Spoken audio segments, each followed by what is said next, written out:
Corona ভাইরাসের কারণে সারা পৃথিবী যে অগ্নি পরীক্ষার সম্মুখীন, তার কারণে কিছু মানুষের জীবনে বা কিছু পরিবারের জীবনে অদৃষ্টের পরিহাসে অনেকেই এই পৃথিবী থেকে চলে গেছে। এখন কথা হচ্ছে যে এই যে আমি একটা লাইন বললাম, র্যান্ডম লাইন, আমরা এখানে বললাম যে অগ্নি পরীক্ষা এবং হচ্ছে অদৃষ্টের পরিহাস। বাংলা দ্বিতীয় পত্র এখন পড়ছি এবং বাংলা দ্বিতীয় পত্র পড়ানোর জন্য এই লাইনটাকে দিয়ে স্টার্ট করতে মন চাইলো যে অদৃষ্টের পরিহাস বা অগ্নি পরীক্ষা দিয়ে আমরা কি বুঝলাম। এটাকে আমরা ভালো বুঝলাম, না আমরা এটাকে কি বোঝাইতে চাইলাম? এই যে বোঝাইতে চাইলাম, বাক্য যখন আমরা গঠন করি, আমাদের ব্রেইন থেকে আমরা আমাদের মেধাকে ব্যবহার করে যখন বাক্য গঠন করি, তখন এর মধ্যে শব্দগুলোকে আমরা যখন বসাই, তখন আমরা মনের ভাব প্রকাশ করি। তো এই শব্দের যে যোগ্যতা, এই যোগ্যতার বিকাশ কিভাবে হয় এবং এই বিকাশ সাধনের ক্ষেত্রে এই শব্দ বা শব্দ সমষ্টিগুলো যখন একসাথে একটা বাক্যে যখন ব্যবহৃত হয়, তখন এরা যেমন বৈশিষ্ট্যপূর্ণ হয়ে ওঠে, এটাকে বাগধারা বা বাক্যরীতি বলে। আমরা আজকের এই ভিডিওটাতে বাংলা দ্বিতীয় পত্রের একটা গুরুত্বপূর্ণ অংশ, আমার কাছে সবই গুরুত্বপূর্ণ মনে হয়, যদিও অনেকে বলতে পারে স্যার এটা তো একটু মুখস্থ করার বিষয় বা এটা নিয়ে কি ভিডিও করার আদৌ দরকার আছে। আমার কাছে মনে হয় যে আমি জিনিসটাকে যেভাবে ভাবি বা জিনিসটাকে যেভাবে চিন্তা করি, আমি চেষ্টা করব তোমাদের সাথে এটাকে শেয়ার করার। যদি তোমরা কেউ দেখো বা শোনো, তাহলে হয়তো শুনতে শুনতে হয়তো মনে হতে পারে, কারণ আমাদের চিন্তা জগৎটা তো অনেক বৈচিত্র্যপূর্ণ। আমরা যদি আমাদের চিন্তা জগতের মধ্যে শব্দগুলোকে শুধু নিয়ে আসি এবং আমরা শুধু না বুঝে মুখস্থ না করে একটু বুঝে মুখস্থ করে সেটাকে অ্যাপ্লাই করি, আমার মনে হয় আমাদের এই লেখাপড়ার জীবনের শেষে আমরা যখন আমাদের প্রফেশনাল জীবনে যাব, তখনও জিনিসটা অনেক বেশি তাৎপর্যপূর্ণ হবে। তো এই যে অদৃষ্টের পরিহাস, এই যে অদৃষ্টের পরিহাস শব্দটার মধ্যে কিন্তু ভাগ্যের নিষ্ঠুরতা আছে। আর এই অগ্নি পরীক্ষার মধ্যে সারা পৃথিবী এই করোনা ভাইরাসের কারণে যে কঠিন পরীক্ষার সম্মুখীন, এই পরীক্ষাটা দিচ্ছে। এখন পৃথিবী তাহলে কেমনে পরীক্ষা দেয়? বিষয়টা কি এরকম না, এখানে দুইটা ব্যাপার আছে। আমরা যখন একটা শব্দকে চিন্তা করব, তখন তার দুই ধরনের শব্দ মিনিং থাকবে। এক হচ্ছে বাচ্যার্থ, আরেকটা হচ্ছে লক্ষ্যার্থ। বিষয়টা কেমন? আচ্ছা, এখন বাচ্যার্থ আর লক্ষ্যার্থ বিষয়টা আদৌ বিষয়টা কিরকম? আমি যখন কোনো একটা শব্দ বলবো বা শব্দ সমষ্টি বলবো, তখন ওই শব্দটার যে আবিধানিক অর্থ, আবিধানিক বলতে অভিধানগত যে অর্থ, এটা বোঝায় সরাসরি, সেটা হচ্ছে বাচ্যার্থ। কিন্তু এটা যদি একটা অন্য কোনো কিছুকে বোঝায় বা একটা ডিফারেন্ট কোনো কিছুকে ইঙ্গিত করে, তখন সেটা হবে লক্ষ্যার্থ। তো এই যে একটা শব্দের যে বাচ্যার্থ হয় এবং লক্ষ্যার্থ হয়, এই দুইটা ডিফারেন্ট নিয়ে আমরা আজকে পড়ালেখাটা শুরু করতে চাই। এখানে আমি কয়েকটা পয়েন্ট লিখছি যেগুলো বইয়ের মধ্যে আছে। যখন কোন একটা শব্দের শিষ্ট রীতি বা হচ্ছে তার রীতিসিদ্ধ প্রয়োগটা হয়, তখন কেমন হয়? আমি যদি বলি যে এরকম একটা কথা যে এই ছেলেটার মাথা ভালো। কেমন কথা, মাথা ভালো? এটা দিয়ে কি বোঝায়?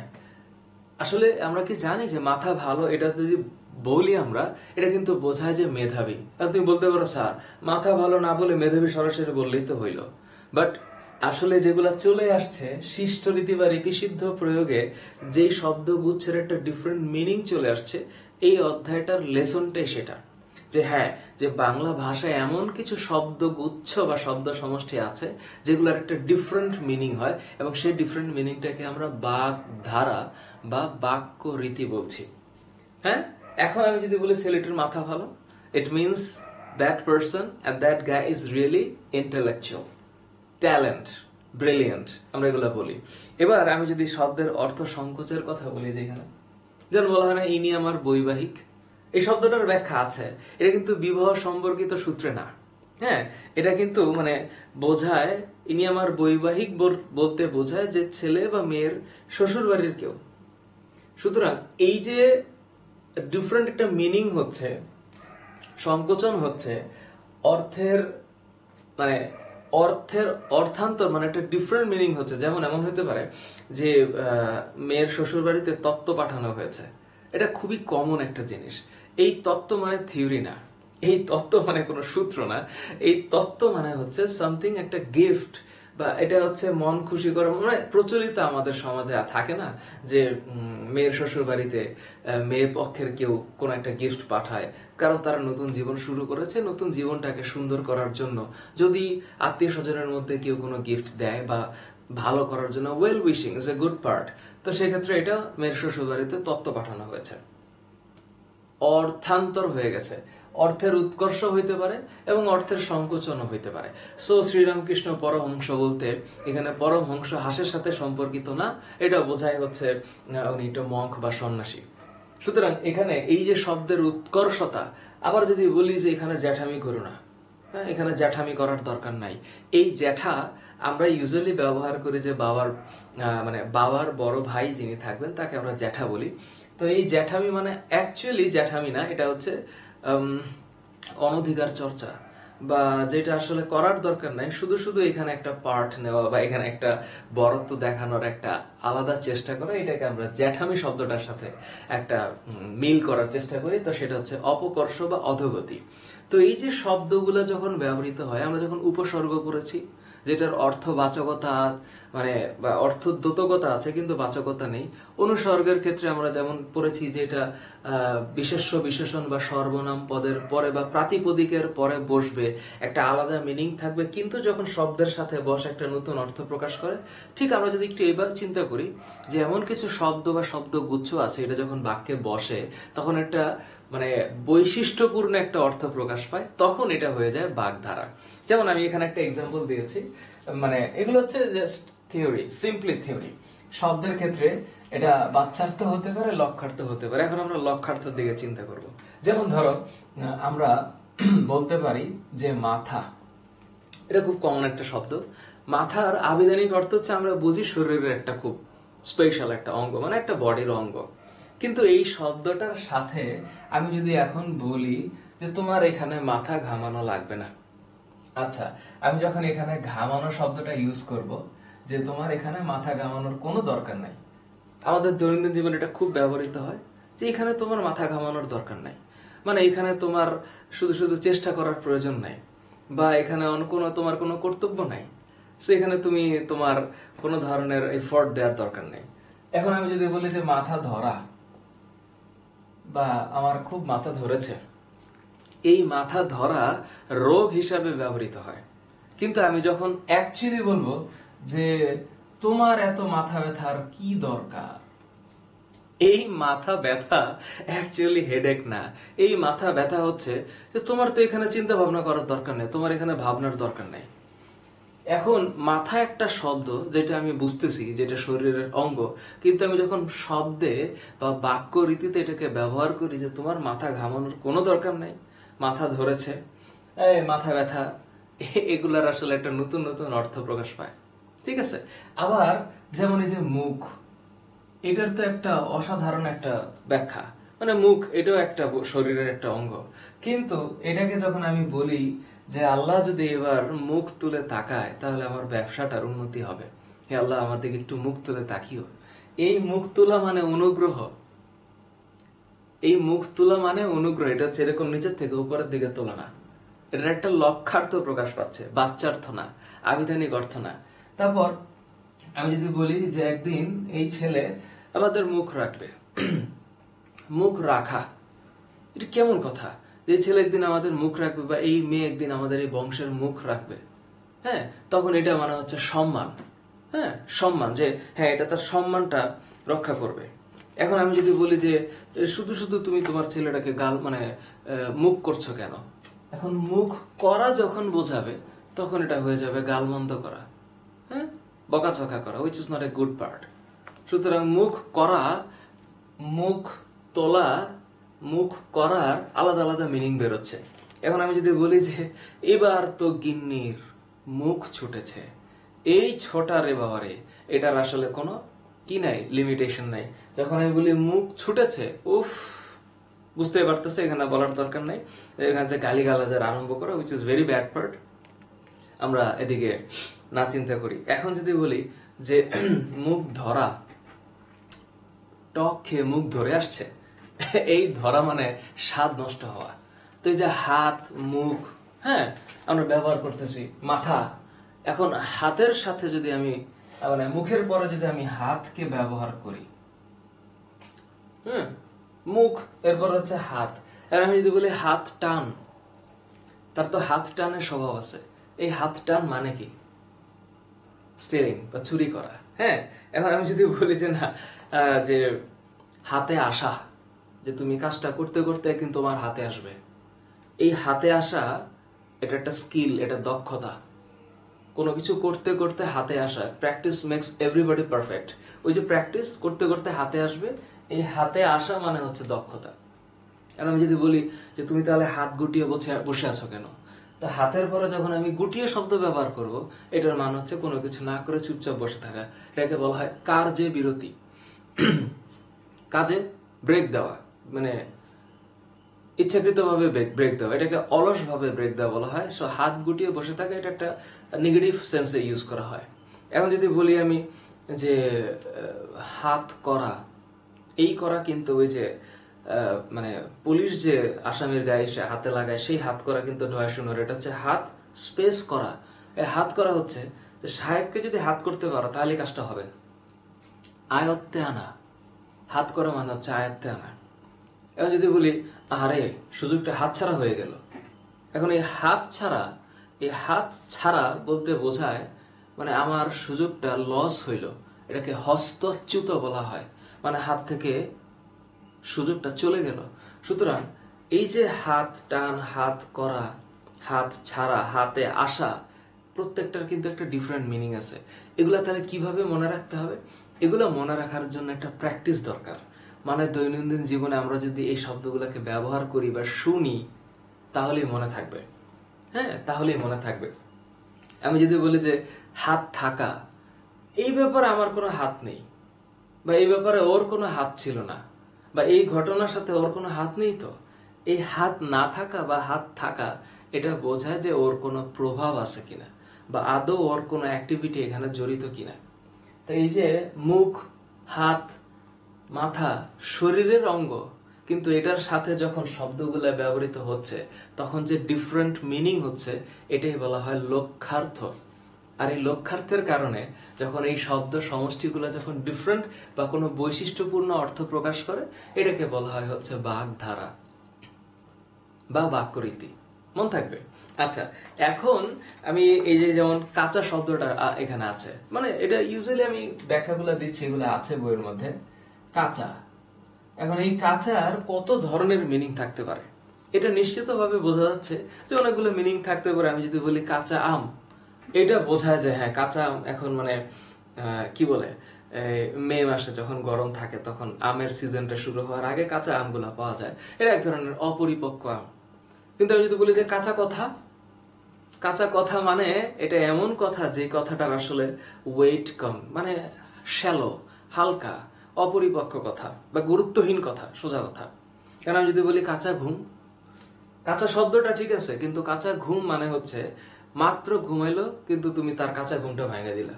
এই কাঁচা ঘুম মানে হচ্ছে খুব স্বল্প ক্ষণের ঘুম, স্বল্পক্ষণ বা অল্পক্ষণের ঘুম।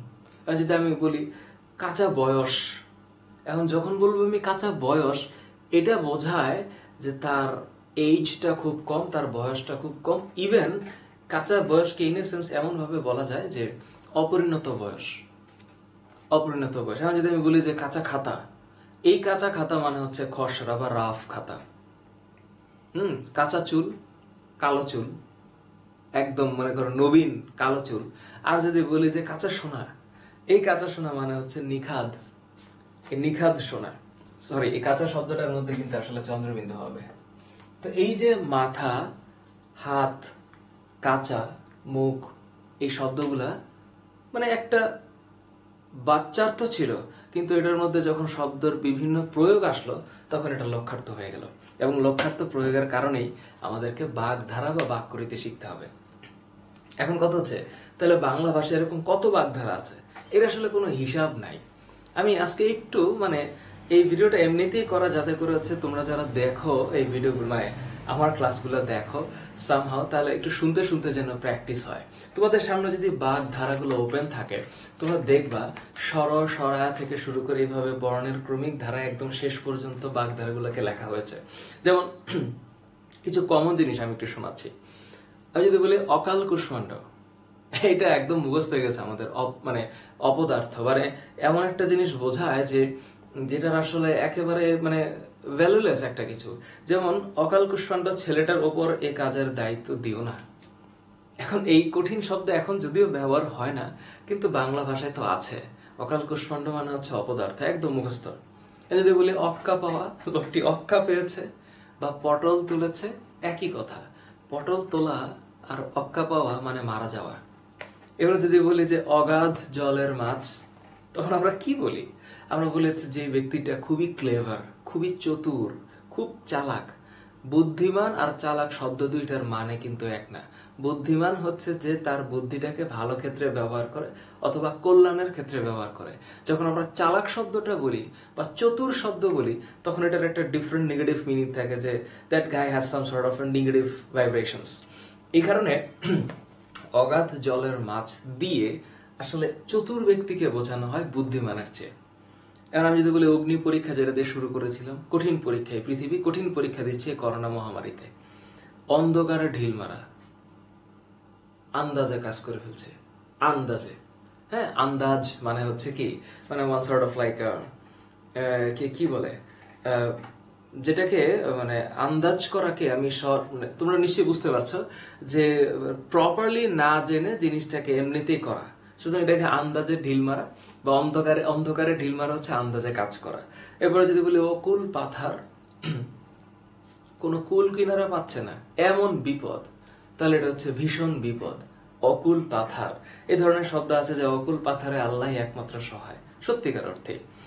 অনুরোধে ঢেকি গেলা, মাহবুব সাহেব কালকে কাজটা করে দিয়েন। এত বড় একটা কাজ মাহবুব সাহেবের মাথায় বাড়ি, এত কাজ সে কেমনে করবে, বসকে নাও করতে পারছে না। জি স্যার করব, এটা বলে ফেললো, কারণ বসের অনুরোধে সে ঢেকি গিলে ফেলছে। ঢেকি যেটা গিলতে পারা সম্ভব না, এটাও গিলে ফেলছে। মানে হচ্ছে অনুরোধে একটা বিশাল বড় কাজের দায়িত্ব হাতের মধ্যে নেওয়া, বা দুরূহ কাজ সে করে ফেলতে পারবে, একটা সম্মতি দেওয়া, জি জি করতে পারবো। সো অনুরোধে ঢেকে গেল। এরপরে যদি বলি অদৃষ্টের পরিহার, যেটা উদাহরণ দিয়েছিলাম, কি এটা?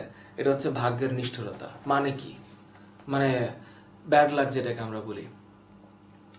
অল্প বিদ্যা ভয়ঙ্করী, ইটস ভেরি ইম্পর্টেন্ট থিং, যেটা হচ্ছে যে little learning is a dangerous thing.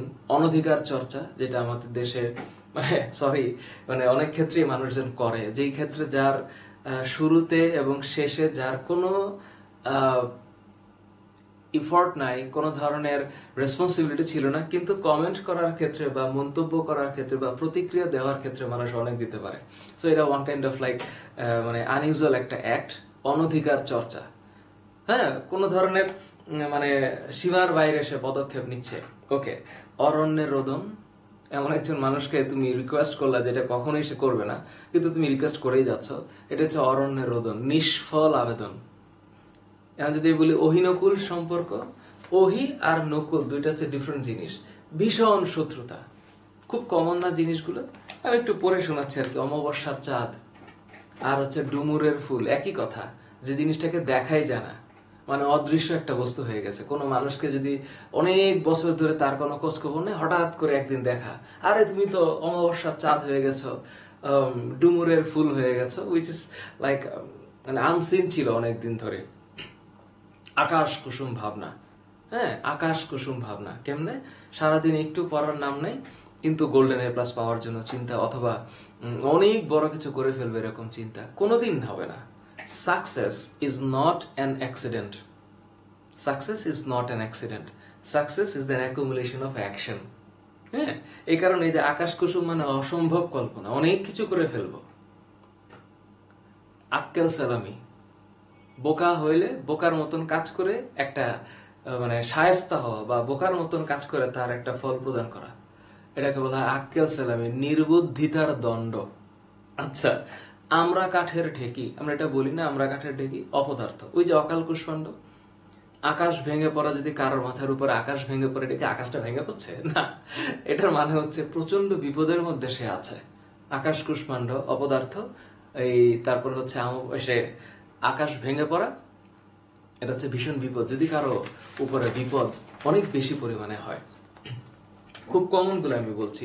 উড়ে এসে জুড়ে বসা, মানে হঠাৎ করে এসে খুব করে একেবারে জুড়ে বসলো, এটাকে হচ্ছে বলা হয় অনধিকারীর অধিকার। যার অধিকার থাকার কথা না তার অধিকার থাকা, এটাকে বলা হচ্ছে উড়ে এসে জুড়ে বসা। এবার যদি বলি এক মাঘে শীত যায় না, বিপদ কিন্তু একবারে আসে না, বারবার আসতে পারে। এটা এক ধরনের থ্রেট। মনে রাখিস, এক মাঘে কিন্তু শীত যায় না। আচ্ছা, শীত এক মাসেও যায় না, এক মাঘেও যায় না। আচ্ছা, এলোপাথারি, অ্যানোম্যালি, বিশৃঙ্খলা, ক্যাওস, কলুর বলদ অনেক পড়েছি আমরা, যে শুধু শুধু খাটে, শুধু শুধু পরিশ্রম করে, কিন্তু লাভ হয় না। কথার কথা, গুরুত্বহীন কথা, কত ধানে কত চাল, কড়াই গন্ডা হিসাব, আমরা এটা বলি।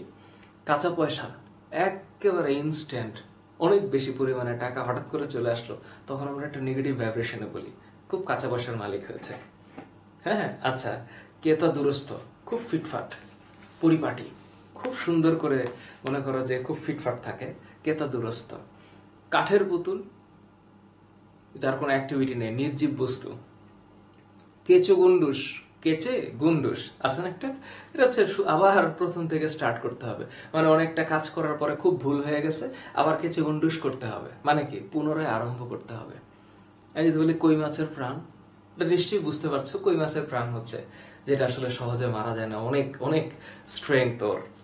সো গোয়ার গোবিন্দ, নির্বোধ অথচ হঠকারী, মানে বোকা কিন্তু খুব জেদ আছে, এবং জেদের কারণে তার কিছু ভুল হয়, এটাকে বলা হচ্ছে গোয়ার গোবিন্দ। হ্যাঁ, গোবর গণেশ, এটা খুবই প্রচলিত একটা জিনিস, যেটাকে আমরা খুব আনস্কিল্ড বা ফুল বলে থাকি, মূর্খ। হ্যাঁ, গোবর গণেশ। গোড়ায় গলদ, একই কথা, ওই যে আমরা একটু আগে পড়ছিলাম গোড়ায় গলদ। গোড়ায় গলদ হচ্ছে যে একদম শুরুতেই যে ভুলটা হয়, সুতরাং গোড়ায় গলদ করে আসলে কাজের সাকসেস পাওয়া যায় না। শুরুতে যদি ভুল হয়ে থাকে, বিসমিল্লাহ গলদ বা গোড়ায় গলদ বললে আমরা বুঝি শুরুতেই ভুল। চাঁদের হাট, মানে যদি কোনো সংসারে প্রচুর পরিমাণে আনন্দ থাকে, তখন আমরা বলি চাঁদের হাট, মানে আনন্দের আসলে আতিশয্য। চিনিমিনি খেলা, নষ্ট করা। জিলাপির প্যাচ, এটা একটা নেগেটিভ ভাইব্রেশন, কুটিলতা, খালি দুষ্টু বুদ্ধি মাথায়। জিলাপির প্যাচ। ঝোপ বোঝে কোপ মারা, অবস্থা বুঝে ব্যবস্থা নেওয়া। ঠোঁট কাটা, তখন আমরা বলি শেমলেস, বা যার হচ্ছে মানে এটাকে বাংলায় বলে বেহায়া বা নির্লজ্জ। ঠোঁট কাটা মানে যার একটু লজ্জা বোধ বা একটু শালীনতা বোধ কম, সেক্ষেত্রে আমরা ঠোঁট কাটা শব্দটাকে ব্যবহৃত হয়। ডুমুরের ফুল, ওই যে অমাবস্যার চাঁদ। ঠিক এরকম ভাবে দা কুমড়া মানে অহিনুকুর সম্পর্ক। দুধের মাছি এখন খুবই কমন, যখন মানুষ বা ফ্রেন্ড সুসময়ে খুব থাকে, মানে যখন হচ্ছে অ্যাক্টিভিটি ভালো থাকে তখন থাকে, যখন জীবনে আসলেই প্রয়োজন হয় তখন তাদেরকে পাওয়া যায় না। আ friend in need, a friend in deed, এটা একটা ইম্পর্টেন্ট ইস্যু, খুব খুব খুব জীবনমুখী একটা ব্যাপার। আচ্ছা, পটল তোলা অক্ষ আমরা জানি মারা যাওয়া।